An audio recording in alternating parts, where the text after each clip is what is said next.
Hi there, agents. Welcome to another quick notes by your broker here, Gloria Jean-Pierre.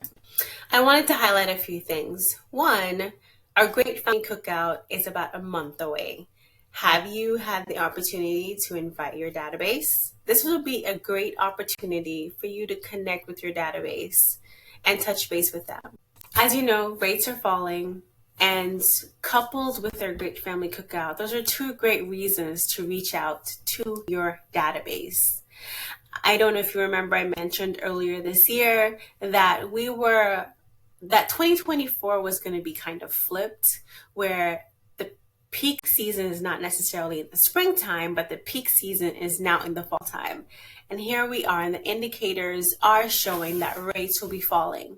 With rates falling, that means more sellers will want to sell because the opportunity to transition to a new home looks more realistic.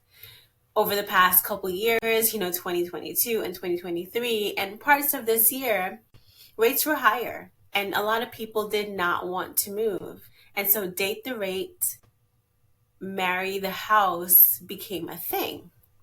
Now, with rates falling, and as of last week, Friday, I was told that rates are downward to 5.5 for certain lenders. I know I spoke to Damien, and Damien told me South State has FHA loans at 5.5.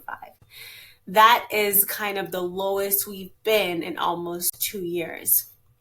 So with that said, you can connect with your clients, have the opportunity to have this discussion with them, let them know that rates are falling, help prepare them to either get their house on the market and get sold, or if they're looking to buy a house, help them to get pre-qualified so you can start looking. They're within that realm of having a home that's more affordable.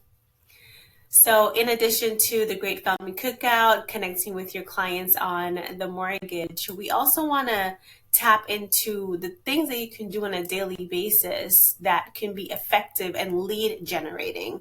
We want to make sure that we're generating leads and doing daily activities that will lead to income. So I'm going to share with you guys in this email the 10 most effective activities that you can do to help to ensure that you are making and earning, creating a pipeline for income for yourself. First off, if you're not writing or presenting a contract, you're not in that realm of getting close to a paycheck. So we first have to be getting to that point where we're writing and presenting contracts. Two, if you have a listing that's not moving, you get a price adjustment on that listing. Three, we have to be going on listing presentations. So are we talking to our sellers? Are we figuring out what they need to do?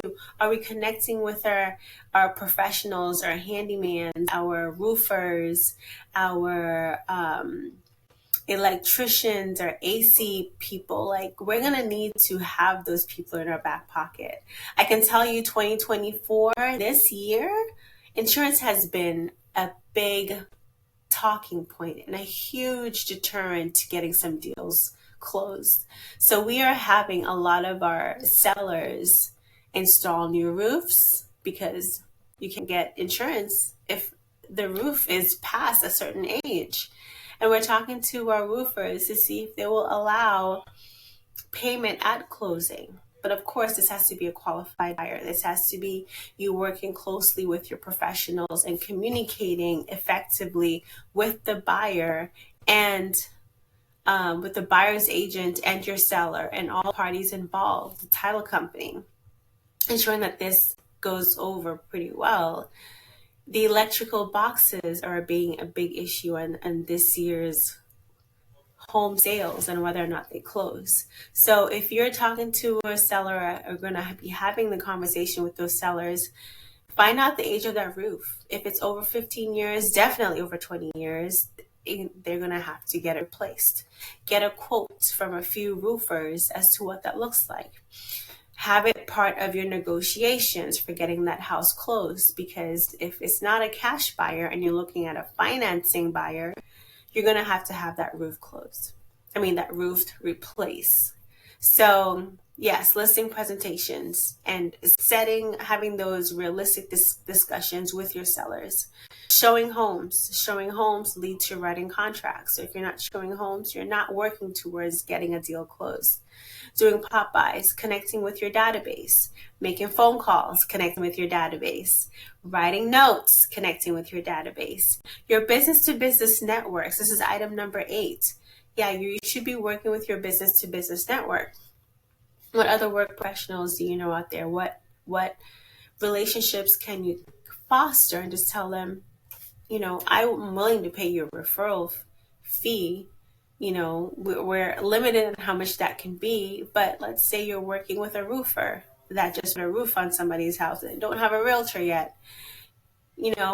Ask them if it's okay that you pass your business card out to that potential person. And if they sign a contract with you or decide to move forward with selling their property, you're willing to pay them a referral. That's just a way of working your business to business network. Learning and growing. I did mention this in our last video that this is the year, because of the weird transition that we're in. Definitely learn more, grow more, build up your certifications if you need to, but take as many classes to just get your knowledge base up. The more knowledgeable you are, the more sharper your skills are, the better we will be in articulating our value to a buyer or potential seller. Because now with the BBA agreement, you're going to have to articulate your value a little bit more, or just people just love your personality. But that has to be sharper and well presented moving forward. Last but not least, number 10, prioritizing and planning. It is all the way at number 10 because that should be done and put to the side so you can continue to work on all the other items that will help you gain clients, get deals done, get to the closing table to generate more income for you. Thank you again for listening. Until next time.